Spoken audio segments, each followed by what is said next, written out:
Hello, and welcome to Tales of Horror. Tonight, we're going to tell you some scary true stories about aliens and alien abductions. So have fun, but don't forget to click like, share, and subscribe. If stories about aliens taking people away are too crazy to believe, then a UFO crashes while someone is being taken away, which is even more impossible. But this happened to a young woman named Lorraine DeBark-Cordon one summer evening in 1971. According to witnesses, the calm California night was suddenly broken by a sharp, unearthly roar that ended with an equally scary rumble. When people ran out of their homes, they saw a large cloud and signs of fire near California's Edwards Air Force Base. Several people said that they had seen 3 grey humanoids and a woman in a strange, tight-fitting pink suit among the wrecked vehicles. But before anyone could figure out what had happened, a lot of military trucks and other vehicles came and quickly blocked off the area. Also, they cleaned up the mess and got rid of any evidence of what had happened. They also took the humanoids and the woman with them. Some people thought they were going to Edwards Air Force Base when they were taken there. Debbie Clayton, a person who saw what happened, said she heard a loud crash and saw a cloud of dust outside her house. Soon, the military showed up with special gear, and an Air Force officer beat up a civilian who had taken pictures. The officer took the man's camera, broke it, and didn't take the film out. The ship had no writing on it, but it looked like it was scratched all over. It didn't have any windows or seams, so it looked like it was made in one piece. The surface was smooth, and the soldiers told the witnesses to leave, or they would arrest them. The soldiers put a big piece of canvas over the ship and used cables to lift it up. After it was loaded, the military stopped talking about what happened in newspapers. Later, it was found that a technical problem was the cause of the crash. But ufologists led by Albert Russell found the mysterious woman in the pink suit, and she agreed to go through hypnotherapy so that she could remember what happened that night. Lorraine said that she had been taken from her home, dressed in pink clothes, and taken to a big ship in Earth orbit for an inspection. She was then put in a smaller ship, which ended up crashing, and sent back to Earth with a few strange creatures. The next thing she knew, she was in a military hangar. Even stranger, at least according to the hypnosis she went through while she was there, she saw not only military people, but also strange creatures with big heads that were different from the ones who took her out of her room. Needless to say, the whole story seems very strange and makes people wonder if it's true. Even so, the story is still interesting on June 11, 2019. El Tiempo, Colombia's largest newspaper, said that since 2012, strange tall creatures that were more than 2 m tall had been seen often in Guatemala. People said that the creatures only showed up at night and that they had strange robotic voices and wore all black. The first time the humanoids showed up in the country was in December 2012, and they have been back every year since. Each time, Colombians like glossy mode more and more because of the strange things that happen there.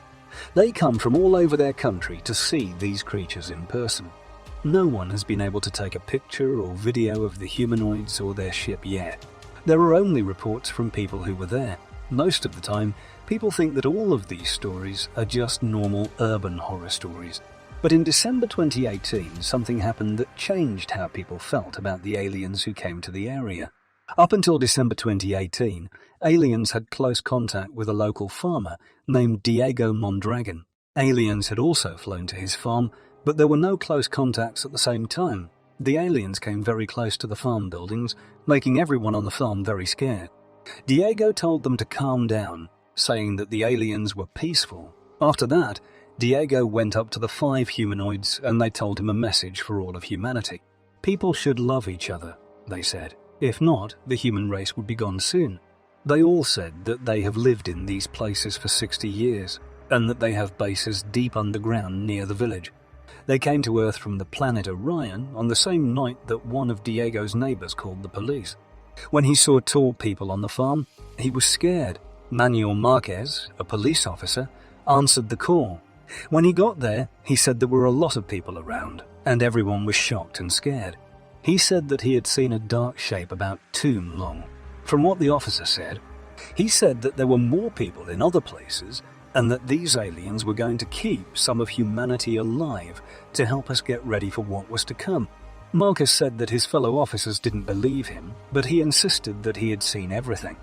Diego, a farmer in the area, saw the humanoids for the first time when his dogs on his farm started barking loudly one night, and he looked at the chicken pen at the same time. He had been watching aliens in the area for 7 years. He had also seen a UFO there. No one else in the area had ever seen a UFO. But they only saw the people-like things. You said you were sorry. Christian Ramos from the Contact of Colombia group got interested in the case in 2013, and he said he too saw people, like creatures in the area. Ramos said that he saw a dark shape about 2.3 m tall, with a thick-billed black hat, a black suit with boots, and moving from left to right about 200 m away. But he didn't move and just kept looking at us, Ramos said. Since then, police and reporters have talked to a lot of people in the area, and many of them have said that the humanoids jumped off roofs. On top of that, they said that some people also talked to them.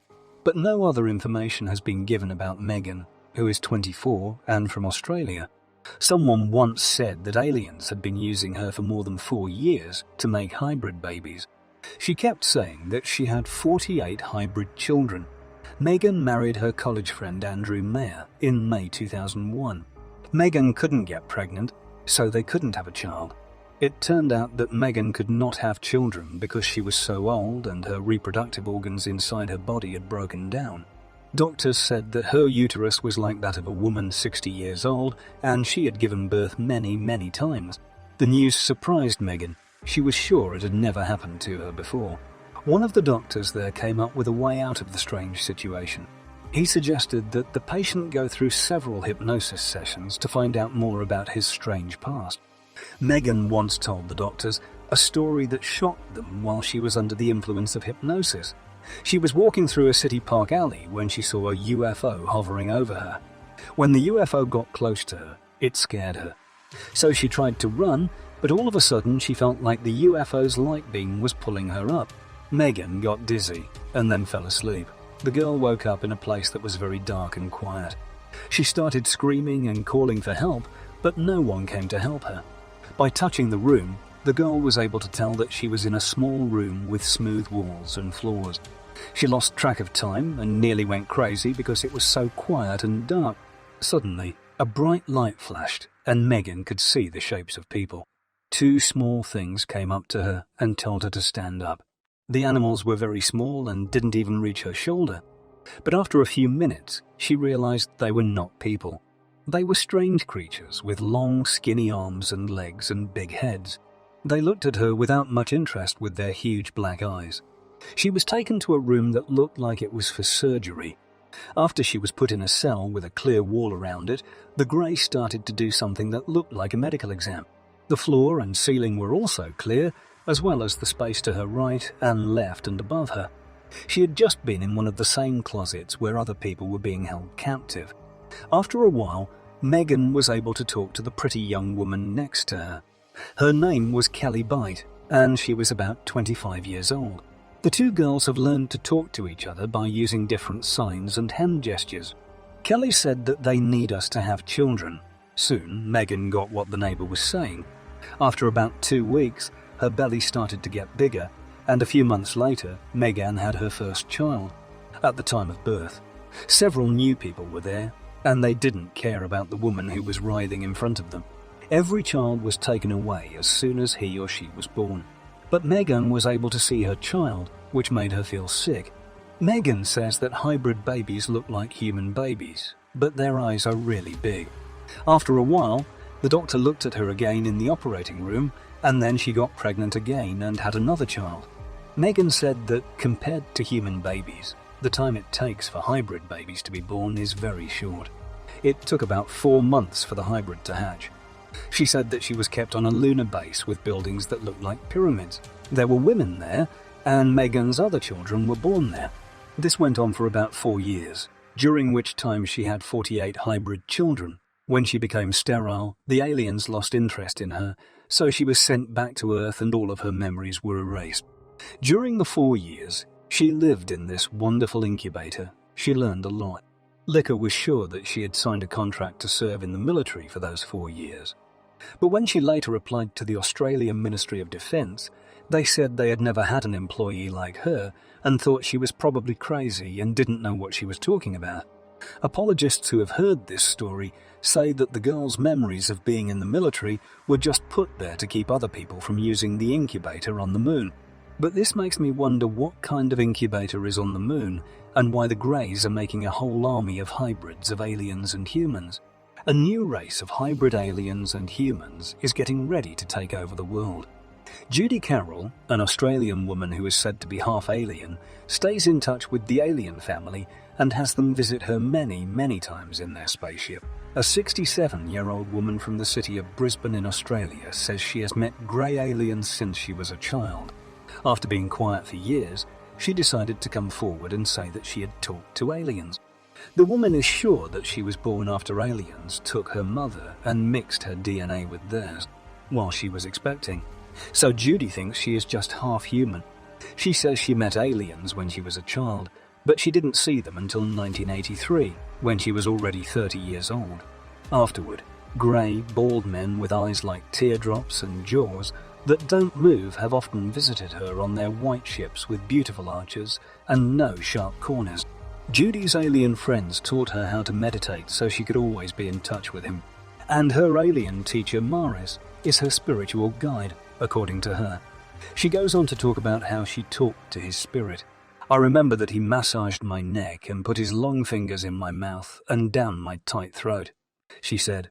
And she also said that people have nothing to worry about from these aliens. She says that the so-called Greys will help people develop when humanity is ready. Since they can't leave the Earth to the mercy of people, Judy has kept her secret for years. But then, while she was meditating, her husband, Charlie, saw an alien next to her by accident. Then she decided to write a book about her strange life with these beings that are not human. Skeptics think that there was no scientific evidence to back up the claim that aliens took people away and made them into hybrids. Also, it's not likely that this kind of proof will be needed, and you can find stories like this all over the internet. But none of them have ever been shown to be true with physical proof. Bill Brooks, an English musician who is 66 years old, met aliens more than once and was even taken away by them. Bill walked home from a concert when he was 44 years old. Suddenly, he saw a UFO, and it was like a neural bomb went off in his brain. He remembered right away a lot of things that had happened in his life before, but had been stopped by unknown forces until that moment. He says that he first noticed aliens when he was taken away when he was 10 years old. With their blue eyes and blonde hair, they looked like they were from Norway. When they saw him, they took him into their ship and, according to the soldier, gave him psychokinetic superpowers that let him move different things. Later in his life, he met a lot of aliens, including the Nordics, the Greys, and even Reptilian. They did different medical tests on him, like putting implants in his body and then taking them out later. But Bill's experience in the British Army was the strangest thing that ever happened to him. He said that he was used as a test subject in the secret military chemical laboratory in Portondown, UK.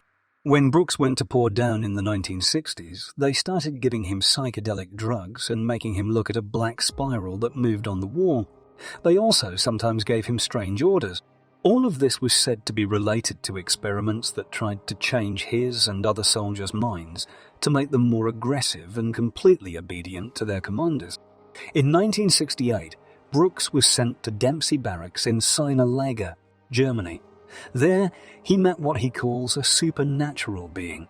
This ghostly sight would be enough to make anyone go crazy, but there was more trouble to come. He found out that a large number of aliens were being held at the base with the help of American military officials. Then something even stranger happened. Brooks said that he and another soldier named Joe saw a strange orange mist coming from somewhere toward the camp one night while they were training.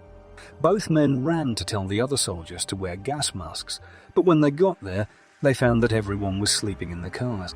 They woke them up somehow, and when they heard about the mist, they were shocked because the gas attack training had to be cancelled. Brooks and Joe saw a bright light in the orange fog, which made it hard to see anything else. Bill saw something impossible when he took his eyes off the fog and looked at the soldiers. What did Bill notice? He saw that the soldiers in his camp started to wake up one by one and walk toward a bright light coming from a central object in the middle of the field. Joe and Brooke were not affected by this force, probably because they hadn't had time to fall asleep. Joe saw that some armed people came out of the forest and we were walking straight towards them along the field. Brooke was sure that a big UFO was there. He saw men who were dressed in black and had blue square badges on their sleeves. Then Bill lost consciousness. When he came to, he was still on the field and several high-ranking military officers were standing next to him. All of them were wearing military uniforms, which was strange. But the uniforms themselves were so old that the military stopped using them many decades ago. Bill could see that they had guns aimed at them. Then he lost consciousness again, and when he came to, he was in his barracks, and everyone around him was acting like nothing had happened. Later, he and Joe called the military and said they still remembered something, but they were told they couldn't talk about what they had seen that night, after they signed a document promising not to tell anyone. Bill Brooks just forgot about this and other strange things that could have put his life in danger for years. At age 44, on his way home from a concert, he saw a UFO in the sky and remembered everything that had happened before. When Brooks remembered everything, he tried to tell the truth about what he had seen and realized that what he had been through was an alien abduction. I had my first year of college. I haven't told many people about it, and I wrote about it in my diary the same day it happened. Some people have told me this was an astral abduction, but you be the judge. So, when I first started college, I lived on campus in a dorm room. At the end of September that year, I moved to a different dorm. Normal things were going on at university, but in the last week of November, I started to feel like I wasn't in the real world. My phone and laptop would act up for no reason, and I remember being woken up in the middle of the night by a huge blinding light a few days before the incident. So I got out of bed to see what was going on. When I opened the window curtains, I saw that it was broad daylight, which was strange enough. When I looked up, I saw a huge cube-shaped UFO hovering over the trees for a while, before disappearing into the light. After that, I passed out.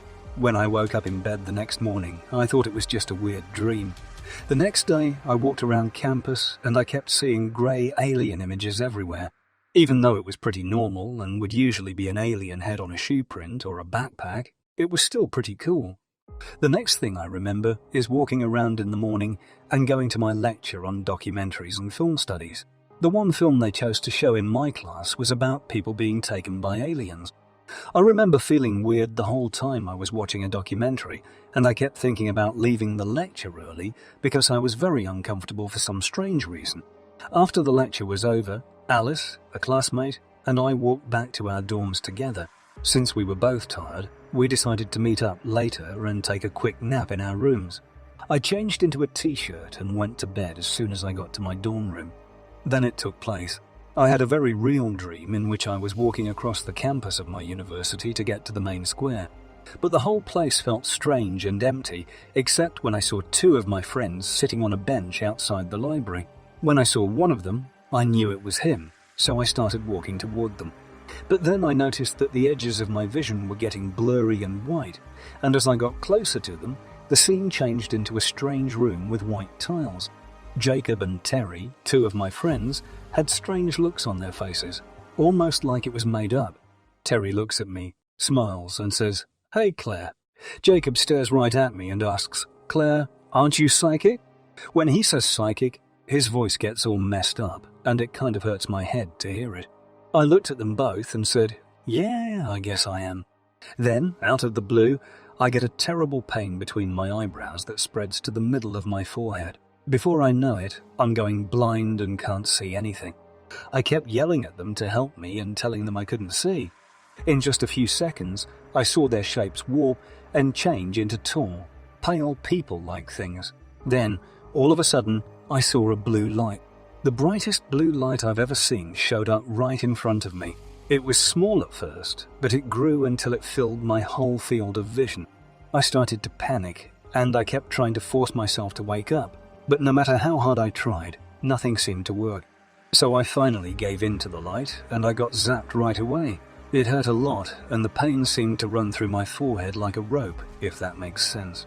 Then I heard a humming sound that got louder and louder and turned into a deep bass sound that went back and forth in my head like a wave. I could see all the galaxies around me, and the strong vibrations from the bass made me feel like my body was going to fall apart. I haven't seen a group of big blue beings that are see-through enough for me to see the stars behind them. They all had big heads, and each of their foreheads was filled with blue light that moved into me. I had the feeling that the blue light was sending information to my brain. But everything happened so quickly that I couldn't stop freaking out about what was going on, and I remember telling myself to wake up. I became so resistant to these beings in the end. I felt a sudden drop, and then I saw myself inside a room with red tiles. It was totally empty, but water was dripping down the wall. I kept running around in a panic and hitting myself to wake up, and when I finally did, it felt like I had just fallen into the planet when I opened my eyes. I was dizzy and sad, and I had to shake myself out of it to get back to the real world. I wanted to check my text messages on my phone, but when I pressed the home button, the whole screen went transparent and there was a rainbow fuzz across it, kind of like the white noise you see on TV when there's no signal. This freaked me out so much that I ran to my closet to look in the mirror to see if I was seeing the same thing there as I was on my phone, and sure enough, the phone did have the clear rainbow fuzz. I ran to my bathroom right away and splashed water on my face for about 2 minutes. When I looked in the mirror over the sink, things seemed to be back to normal. I was so happy, but being in my dorm room still made me feel weird, and I didn't want to stay there any longer.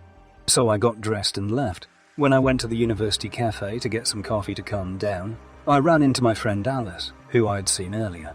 She was also taking a nap in her dorm room. Claire, as she walks toward me, she says, "I just had the creepiest dream." When I ask her what happened, she tells me that she had a nightmare about 2 men in black suits and dark sunglasses.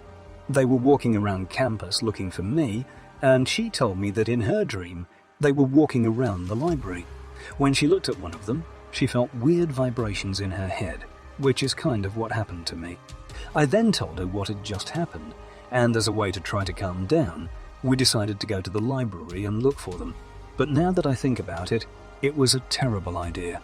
We both got headaches and felt sick as soon as we walked into the library. It was as if something was pulling us up to the second floor to the quiet, independent study area. As we walked up the stairs, we both felt like we were getting heavier and heavier, like something was pulling us down. But when we walked into the study room through the narrow shelves of books, I felt like I had been there before. It was strange. I felt like I was floating, and my friend Alice said she thought someone was behind one of the vials on the bookshelf. We both ran out of there as fast as we could outside of the library to get away from whatever was causing us to feel so weird. I felt like I was floating, and my friend Alice said she thought someone was behind us in one of the bookshelf files. We both ran out of the library right away to get away from whatever was making us feel so strange. When we finally got to the university square, Alice said that the files on the bookshelves might have triggered a subconscious memory of how those long, narrow corridors or the inside of UFOs felt, which is probably what made both of us feel scared. Still, it felt like someone was following us around for the rest of the day. Even after we left the library, we still felt very strange. At one point, I'm sure we saw 2 men in black wearing suits, hats, and sunglasses walking around campus. They kept walking up and down and looking over their shoulders as if they were looking for someone. We just couldn't take it any longer, so we all went back to our own dorm rooms. We kept staying in each other's dorm rooms for the whole week until we felt better and safer about the situation. Again, I'm a man who is 34 years old and lives near Dallas. The 2 things I'm going to talk about happened before I met my current girlfriend. I went to college, but I've never been married. I do have a girlfriend, but I haven't told her about any of these things because she's not open-minded. I don't have any kids, and there's not much going on. The only thing I do is work full-time. I'm not very interesting. I remember always seeing lights in the sky, even when I was a young boy. As an adult, I still see them quite often, and I often see what many people would think are teleportation lights from the sky to the ground. These lights look like beams from the sky to the ground, but they are not as solid as beams. Anyway, I can clearly remember 2 times in the last 4 or 5 years when I was taken away. In particular, both of them happened around 2015. One night, I was alone at home and sleeping when I was jolted awake around 3 a.m. by something that moved me or my bed. I didn't know which one it was, but I saw one of the greys standing next to my bed. At first, this was very scary for the first couple of seconds. Then I was just interested in it. I know about all kinds of conspiracies, aliens, and other things like that. So I was more interested and scared. This only lasted about 45 seconds, but from what I can remember, after watching this grey, I said one word out loud, "Why?" and heard the word sleep in my own head. When I looked into its big black eyes, it actually made me fall back asleep. Now, I usually sleep on my stomach, facing to the right, with my right arm almost hanging off the bed. So when I woke up on my back the next morning, I thought it must have accidentally touched my arm, moved the bed, or something else. This little grey alien was only 3 to 4 inches away from my face, so I could see its details pretty well. I remember what I saw. This next story isn't quite the same. So bear with me and try to picture this. Everything I've ever done has been between 1 and 3 a.m. As far as I know and can remember, they were either just sightings or real abductions. I'm asleep though, so I won't know until the morning. And since you can't see them when you're awake, I'm sleeping. Then I just wake up, and I know I'm lying down even though I feel like I'm standing. But I can't see anything because I'm standing still. Then I see a crescent-shaped room with a great console right in front of me or below me.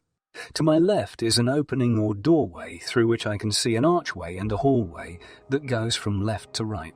I can't see past the right side of that archway though. Now that I'm awake, I'm a little frustrated that I still can't move. So I start to move around, and then I just fall down from where I was standing. When I hit the floor, it's a very hard stop, as you can imagine. And I keep getting the same message in my head, even though I just fell down. I was still having trouble moving. I was barely moving and wiggling around as much as I could, but it wasn't much. I still remember what I said though. I'd like to talk to you. I have questions. That's all I could get out, but I knew it could understand me, and I can describe how this grey alien looked in detail. He didn't have any clothes on or a tight-fitting suit, as most people who have been taken away say they did. I could tell because I could only see him from the waist up and his console was behind him. He was a little taller than the grey I told you about in my last story. From what I could tell, he had a bigger, more round head, and his skin was more like that of a turtle. He was kind of grey but darker, and I could see something on him that looked like age spots. As you might expect, it had very big eyes and a nose with very small holes, and the mouth and jawline were short, but the mouth looked like it could just barely open. And I remember it saying things out loud that were hard for me to understand. "Boy, you will get your chance." And when it tried to talk, it sounded like it was gargling water at the same time. Then, all of a sudden, I lost consciousness again. The next morning, I woke up with a bruise on my right knee and pain in my right shoulder, as if I had hit it against a wall or something. I haven't seen him since I was taken away the last time. And to be honest, they now know that I know how to get out of their mind freeze. I can at least wiggle around and move a little bit, so maybe they can't control me anymore. I can force myself to wake up when I'm asleep. People have been calling the alien I've seen a tall grey, at least that's what I've heard when I've tried to find out more about them. I only got too many different stories, which made me question a lot of the things I had experienced. But I decided to dig a little deeper and take the chance to look up any other abductions that have happened besides mine. But before I could do that, my computer crashed. At first I thought it was the construction crew working up the street, but it wasn't. The lights just turned off by themselves. But luckily it was around 3:00 in the afternoon during the day. So when the power went out, I called a friend to pass the time until the power came back on. But after the lights went out, my phone started acting very strangely. I was about to call a friend at 3:00 to keep myself busy and give myself something to do, but my phone was acting very strangely. My phone started buzzing in a strange way that hurt my head a lot. I can't say enough bad things about how loud it was. It felt like my ears were going to pop. It didn't take long for it to stop ringing, but then I had a strange memory of when I was younger and lived in a city. It's not possible to hear or see owls or other animals. But whenever my mom put me to bed and tried to close the curtains, I always wanted to see one. She stopped in her tracks.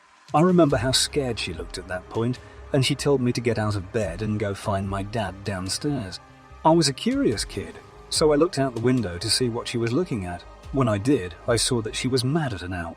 Then what happened? So, both of my parents got scared and made me sleep in the bedroom with him that night. I guess that's one of the signs that you're going to be taken away. If you have a fight with someone or see an owl in your area before you're taken, they might have seen something else that night besides an owl. Maybe it's just that they don't like owls. It's been a month and I haven't seen any aliens since then. And to be honest, I hope they don't come back. But I've seen a few black-clad men walking around my neighborhood and in my area a lot. And in a van too. The van is black. One of them even tried to walk up to me, but I just got in my car quickly. Even though those guys are still around me and nothing has happened between us, I'm having very strange dreams about them. One of them is that I wake up on a table that is as cold as ice and the man in black is looking at me. But after a while, it wasn't a man in black anymore. Instead, it was the same dream, but with someone else in it. It looked like a scary doctor. I don't know what that means, if anything, because they aren't nightmares, just very strange dreams. Who knows though? So, to start, I wanted to briefly talk about 2 other experiences I've had besides the 2 I'm about to talk about. I've only had one other strange thing happen to me, and it was when I was a child. Anyway, I first saw the object in question about 2 years ago in my backyard. Around midnight, I looked up and saw this orange ball of light hovering about a mile away. It stayed in one place and changed how bright it was. Sometimes it looked like a fireball. Then it would sometimes be so dim that you could barely see it, and it would slowly get brighter. It hadn't moved or left, it just got darker and went away. The second time I saw this thing, it was just like the first time. 7 months later, around midnight, I was back in my backyard, and I looked up at the same spot in the sky, where, as I said this time, this glowing orange ball was.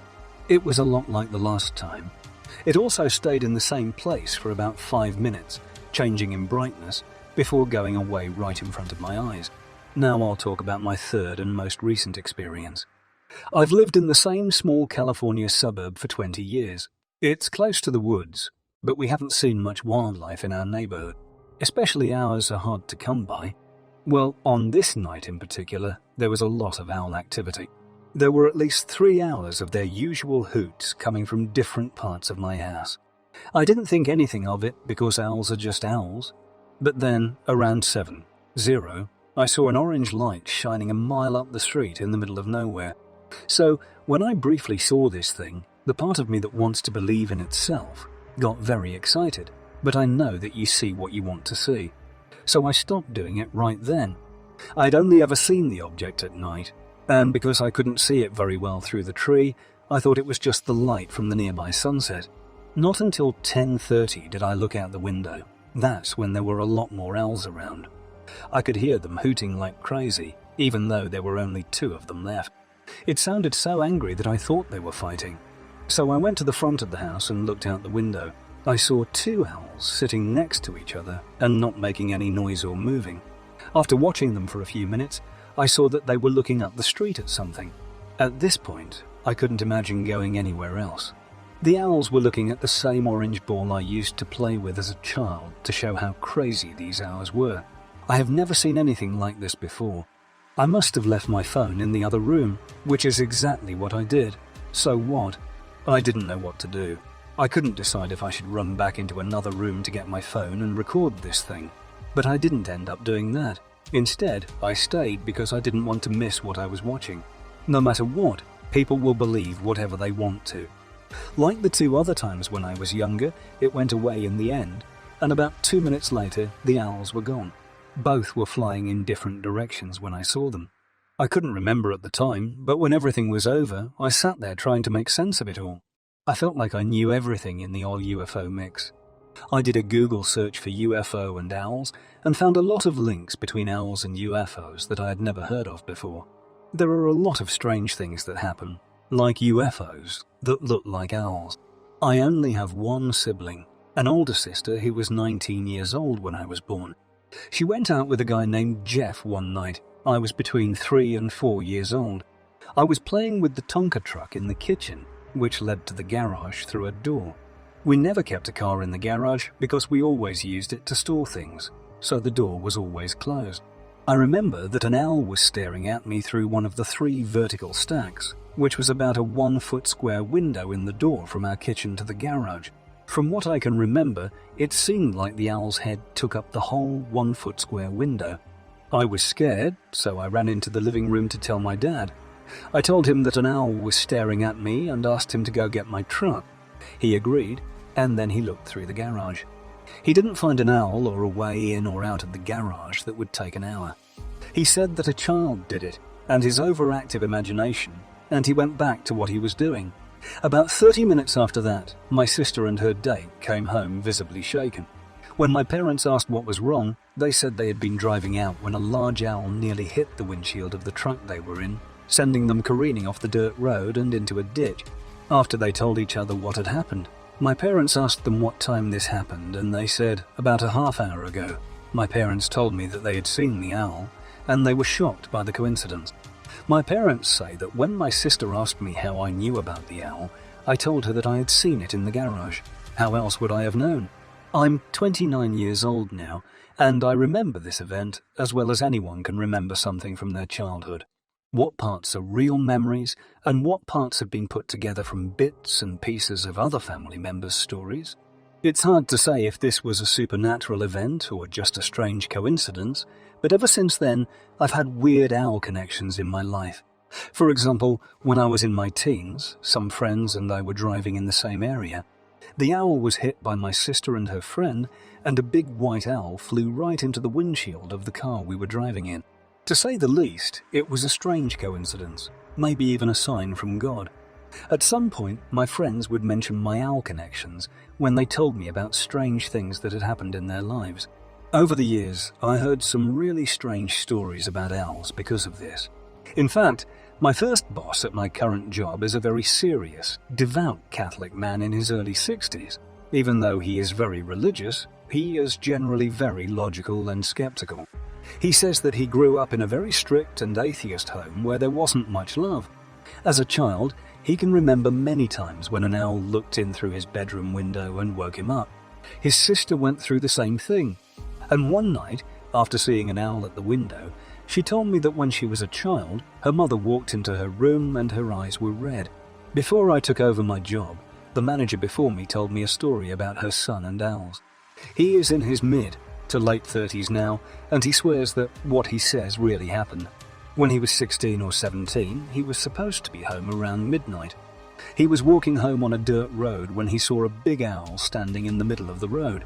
It kept getting in the way. The next thing he remembers, he is pulling over and driving down the road again. Now it's 2:30 in the morning. He got home much later than he should have, so he knew his parents would be mad at him. Even though it's been 20 years, he still swears by this story. Owls and lost time are always creepy and a sign of the alien abduction phenomenon. When my friend heard about my owl story, he told me that he used to party a lot when he was in his late teens and early 20s. The guy is now in his 40s, but he was on his way to a party and was supposed to be there at 9 o'clock. He was also on a dirt road. Where he saw a big owl standing still in the middle of the road. He stopped the car and got out, and the next thing he remembers, he's at the party and everyone is sleeping. He woke them up, and everyone was mad at him because he brought the alcohol so late when he was supposed to bring it much earlier. This is the first time I've told anyone about what I've been through. My family has known about this since the time it happened. I had a small business that I started after serving in the military for 12 years. I used to live near Eldridge, Missouri. I was born and raised in the area, so I knew it pretty well. Fort Leonard Wood, Missouri, is home to the Army Engineer School, and part of the training was going into caves. After I got out of the military, I kept exploring caves for fun. In 1993, I helped get a group of experienced cavers together in my area. On the weekends, we would get together to explore some of the cave systems in Missouri and Arkansas. The event I'm going to talk about happened in the summer of 1995. I was by myself that day, which didn't happen all that often. I decided to check out a cave in Camden County, Missouri. It was part of a fairly large system in the area. From what I could tell, this cave had not been looked into for a long time. After squeezing through the opening, I went down another 50 feet or so before the cave started to open up into a series of chambers. I moved slowly through a few of these chambers, looking for artifacts and rock formations. I finally got to where I thought the cave ended. I started to hear a rustling sound coming from a small opening near the top of the chamber. I thought the sounds were bats and didn't pay much attention to them, but after a while I heard motor sounds and people talking. I stood there for a few minutes and listened, wondering what was on the other side of this room. About 10 feet above me was a hole. I worked my way up to the flat, narrow hole, which was big enough for me to get a good look inside. As I moved closer to the opening, I could see a light coming from the other end. Even though the passage was only a few feet long, it was too narrow for me to get through. As I looked through the hole, a very warm, vinegar-smelling breeze hit my face. There was a large, well-lit room with walls made of limestone. I saw a small car that looked like a golf cart, but had no wheels and was very low to the ground. I kept watching until I heard voices that were getting louder and closer together. Something was moving in the direction of the car. I had to rub my eyes because I couldn't believe what I was seeing. This creature, which wasn't a person, was about 7 feet tall and had brown skin with scales. The head and face looked like a person's, but there were no ears or hair. From what I could see, the top of the head had a scaly ray or ridge that went down the back of the neck. It had lips and eyes that were about the same size. The arms were long and strong, and the hands looked like those of a person. It also had a big tail that was 4 to 5 feet long and curved to a point. It wore long pants and shoes and a gold metallic outfit. A round backpack was also on it. I saw that this thing was looking at something on the car. I had a high-speed camera that I used to take pictures of the caves I went into. I got a few blurry pictures of the thing because, for some reason, while I was taking pictures, the thing stopped and turned to look at me. I don't know if it heard me or not, but it knew I was there. It kept looking at me while making a horrible hissing sound. I was done with that. I didn't waste any time getting out of the cave. When I got to the door, I was shaking and breathing too fast. I finally got to my car and drove back home. I've heard stories about people meeting strange things underground, but I've never told anyone about my own experience. After my experience, I went back to the cave a few years later, but I couldn't get close to it because the area is now owned by the government. I'm pretty sure I saw something I wasn't supposed to see. I find it interesting to think about what secrets are being hidden from us. To those who say that we are the only ones who live here, well, you're wrong. They're here, and I do have the proof you mentioned, but I don't want to show it to you. At this time, 2 witnesses went TV riding in an area called the Underground, which is a public-private storage facility near the town. The facility is made up of miles and miles of caves that have been carved out. It also holds thousands of containers of dehydrated food for the Navy. It can also be used as a fallout shelter for 50,000 people. They had gone about 8 miles into the cave when they came to an area marked Naval Authority Zone. Even though this was supposed to be a newly blasted area, the walls had become smoother or more finished. Since the floor was now paved, the 2 witnesses just kept going and picked up speed. They thought it was graffiti when they saw a strange pattern painted on the ground. The road then went down and turned left 90 degrees. They were going too fast and knew they were going to hit the wall, but instead they went through something that looked like a hologram of the cave wall. Now they had found a whole new set of roads. This one was much bigger and older than the last one they were on. One of the witnesses was quoted as saying, "This helps me understand how big this place is." I was a subcontractor there. I helped build the office space on top about 9 years ago. I started going out about once a month, and I did that up until last Sunday. But I didn't want to go as far or as deep as they did before they noticed a musty, damp smell that got stronger the deeper they went. The lights had also been changed. It was now a lot darker than where they had just come from. They put on their headlights and slowed down. Also noticing that it was getting cooler, they turned right and saw what they thought was a rest stop about 40 feet away. Then, one of the witnesses saw something that at first looked like a pair of fountains, but when it started to move, he realized it was something else. Both of them stopped right away. About 30 feet away, they saw 2 strange creatures. One of them was at least 7 feet tall, and maybe even taller. It was reddish in colour and very strong. The other was about 6 feet tall, smaller and pale, almost like an albino. This one wasn't made as well as the other one. Both beings looked like big dinosaurs. They looked like reptiles, living, walking, intelligent beings, not humans, not warm-blooded reptiles. Even though it sounds crazy, it's the truth. They didn't say anything, but the big one gave me a strong feeling. Some kind of evil force or presence. When my friends yelled, we did a power turn. When we were about to go back out, my friend told us that the big one was coming after us. I looked back and saw that it was coming after us. One of the witnesses screamed, so they turned around and ran back. When they turned around again, they saw that a city with a good reputation was following them. One witness was sure that if they were caught, bad things would happen to them. They went through the wall projection again and looked back. The taller thing had its arm up and was holding some kind of weapon. It fired and hit one of the ATVs, which seems to have killed the engine. The ATV turned around and jumped on the other one.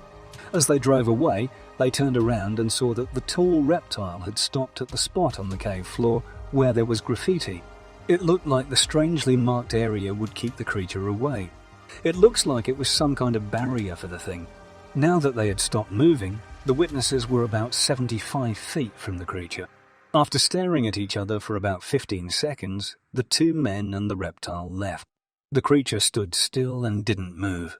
One of the witnesses called the police on his cell phone, but he was told that the matter would be handled by the facility's security. Security did wait for the men and told them they would be arrested if they didn't leave. I was surprised and scared, so we ran across the outside of the underground to get to my truck, where security was waiting for us. We were told to leave and not tell anyone about what happened. If we came back, the Navy would press charges against us. I was given 10 minutes to leave, or I would be arrested. What else can I say? We left. I am 6 feet 4 inches tall and weigh about 765, and I've never been more scared than I was last Sunday. One of mine was also stolen by a TV. I think it's still down there, but I'm not sure. My friend won't talk about it, and neither I nor anyone else has heard anything about it. I did call the sheriff's office, and they said they had never gotten my call.